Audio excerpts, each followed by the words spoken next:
Hey guys, last time we read chapter 3. Today we're going to read chapter 4. Last time we read, Marty was thinking about coming up with some ideas of how he could make enough money to buy Shiloh from Judge Travers, because we know he's being mistreated with Judge Travers. So as we read today, think if he comes up with any more ideas. So I'm going to go ahead and start chapter 4. Marty, Dad says when we're around the bend, sometimes you haven't got the sense to shut up. You can't go telling a man what to call his dog. But I'm mad too. Better than calling him Git or Scram. Judge Travers has the right to name his dog anything he likes or nothing at all. And you've got to get it through your head that it's his dog, not yours, and put your mind to other things. The Jeep bounces along for a good long mile before I speak again. I can't, Dad, I say finally. And this time, his voice is gentle. Well, son, you've got to try. So remember, they're still in the car on the mail route. I eat my peanut butter and soda cracker sandwiches with Dad at noon, plus the zucchini bread Mrs. Ellison had left in her mailbox for him. And after all the Sears catalogs and mail is delivered, we head back to the Sistersville post office. I get my Coca-Cola at the gas station while Dad finishes up and we start home. I forget all about looking for cans and bottles. The can I'm holding is the only one I got. Judge Travers goes hunting there every weekend, don't he? I asked Dad. I suppose he does. You can shoot at just about anything that moves.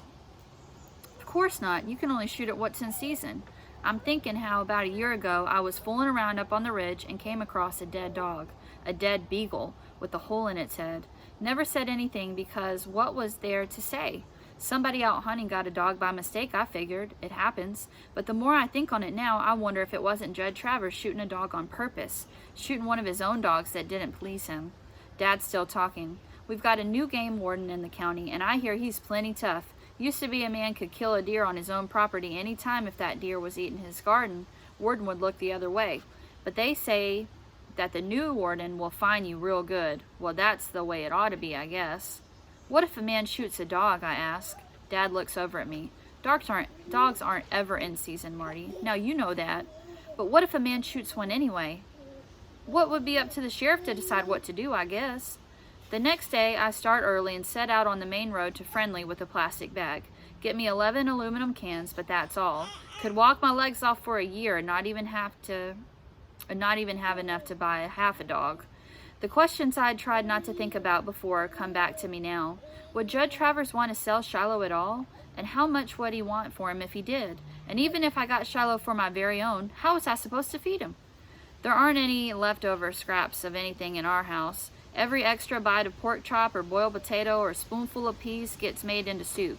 If we'd had enough money for me to have a dog and buy its food and pay the vet and everything, I would have had one by now. Darlene's been begging for a cat for over a year. It isn't that we're rock poor. Trouble is that Grandma Preston's got real feeble, and she's being cared for by Dad's sister over in Clarksburg. Have to have nurses anytime Aunt Hetty goes out, and every spare cent we got goes to pay for Grandma's care. Nothing left over to feed a dog, but I figured to get to that problem later on. I wonder if maybe in time, if I never see Shiloh again, I'll forget about him. But then I'm lying on the couch that night after everyone else has gone to bed, and I hear this far-off sound again, like a dog crying. Not barking, not howling, not whining even, crying. And I get this awful ache in my chest, and I wonder if it is a dog, if it's Shiloh. I know you want a dog, Marty, Ma says to me on Thursday. She's sitting at the kitchen table with cardboard boxes all around her, folding a stack of letters and putting them in envelopes. Ma gets work to do here at home anytime she can. I wish we had the money so every one of you kids could have a pet, but with Grandma seeming to need more care, we just don't, and that's that. I nod. Ma knows me better than I know myself sometimes, but she won't have this straight. I don't want just any dog. I want Shiloh because he needs me. He needs me bad. It's Friday morning when I hear the sound. Dad's off on his mail route. Darlene and Becky's watching cartoons on TV. Ma's out on the back porch washing clothes in the old washing machine that don't work. Only the wringer part works if you turn it by hand. I'm sitting at the table eating a piece of bread with lard and jam when I hear the noise I know is Shiloh, only the softest kind of noise and right close. I fold the bread up, jelly to the inside, stick it in my pocket and go out the front door.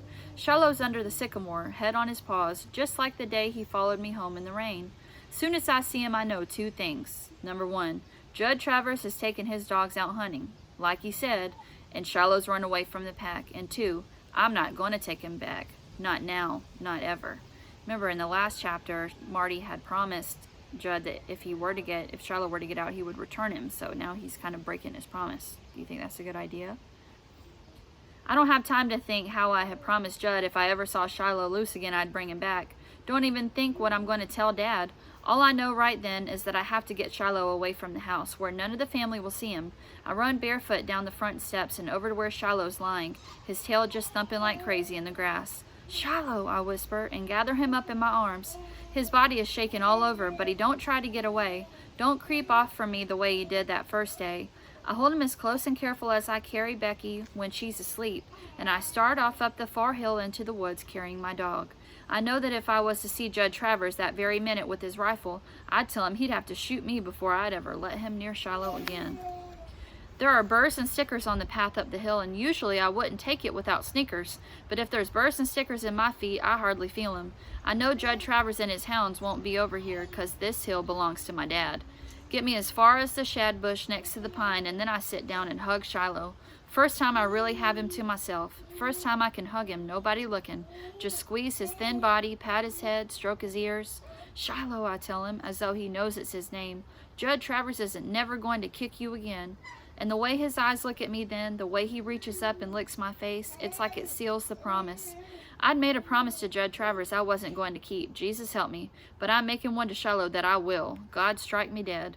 I send him down at last and go over to the creek for a drink of water. Shiloh follows along beside me. I cup my hands and drink, and Shiloh helps himself, lapping it up. Now what, I ask myself.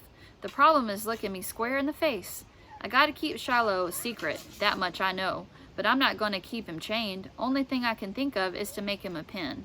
Don't like the idea of it, but I'll be with him as much as I can. I take him back to the shad bush, and Shiloh lays down. "Shiloh," I say, patting his head. "Stay." He thumps his tail. I start to walk away, looking back. Shiloh gets up. "Stay," I say again, louder, and point to the ground. He stays back down, but I know he's like to follow anyway, so I pull him over to a pine tree, take the belt off of my jeans, loop it through the raggedy old collar Shiloh's wearing, and fasten the belt to the tree. Shiloh don't like it much, but he's quiet. I go down the path, and every so often I turn around. Shiloh's looking at me like he won't never see me again, but he won't bark. Strangest thing I'd ever see in a dog, to be that still. Ma's still on the back porch. When she washes, it takes her near all day. Darlin and Becky stuck to the TV, so I go to the shed by the side of the house, and I take the extra fencing Dad used when he had us some chickens. I take me a piece of wire too and go back up the hill.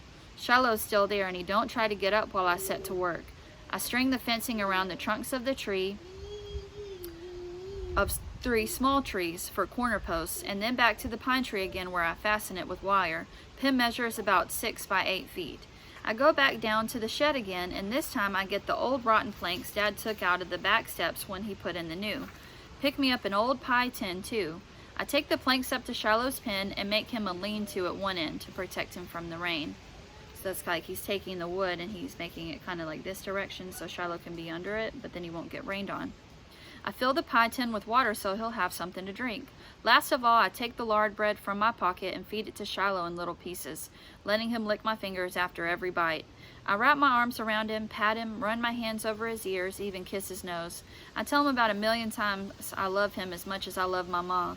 The worry part is whether or not he'll stay quiet. I'm hoping he will, 'cause he was a silent dog to begin with, but all the way back down the hill to the house, I put my finger to my lips and turn back. "Shh," I say. Shiloh, he don't make a sound, like he had the bark beat out of him when he was a pup and it just never came back. I'm tense as a cricket that night, tense when Dad drives up in his Jeep, afraid the dog will bark, tense when Darlin and Becky are out in the yard playing after dinner, squealing and yelling, afraid that Shiloh will want to get in on the fun and maybe dig a hole under the fence. He never comes. I manage to take a piece of potato and some cornbread up to him before it gets dark. I sit down in his pen with him, and he crawls all over me, licking my face. If he'd been a cat, he would have purred. He was that glad to see me. Tell him I'm coming back tomorrow with some kind of leash for him. Tell him we're going to run all over that hill, him and me, every day. Tell him he's my dog now, and I'm never going to let anybody hurt him again, ever. And then I leave, wiring that fence good. I go home and sleep a full night, first time in a long while. So I wonder why Marty slept good for the first time in a long while. Might be because he's been worried about Shiloh being with Judd, but now he knows that he's pretty safe being in his backyard with